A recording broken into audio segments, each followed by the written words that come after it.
గడిచిన సమయం తిరిగి రాదు, అనిన మాట వెనక్కి రాదు. నిజమే, కానీ ఒక మాట చెప్తాను, ఇప్పుడు నా ఆలోచనలన్నీ రేపటి రోజు భరోసాగా ఉండాలని. అందుకే భూమి మీద ఇన్వెస్ట్ చేశాను. నమ్మకం, భద్రత గల ఆదురి గ్రూప్లో ఈరోజే ఇన్వెస్ట్ చేయండి. మీ పెట్టుబడికి 10 రాబడి తిరిగి వచ్చేలా చేస్తుంది. ఆదురి గ్రూప్, అమ్మలాంటి నమ్మకం, నాన్నలాంటి భరోసా.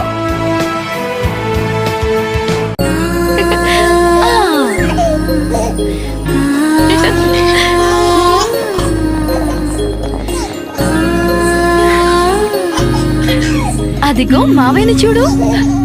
బుడిబుడి అడుగులు వేసే వయసు నుండి ఇప్పటి వరకు మనల్ని నిలబడేలా చేసింది ఈ భూమి. ఇదే భూమిపై ఇన్వెస్ట్ చేస్తే మనల్ని తలెత్తుకుని నిలబడేలా చేస్తుంది. ఆదురి గ్రూప్ లో ఇన్వెస్ట్ చేయాలనే డెసిషన్ మీ లైఫ్ లో లాభాల ఫలాలు అందేలా చేస్తుంది. ఆదురి గ్రూప్, అమ్మలాంటి నమ్మకం, నాన్నలాంటి భరోసా.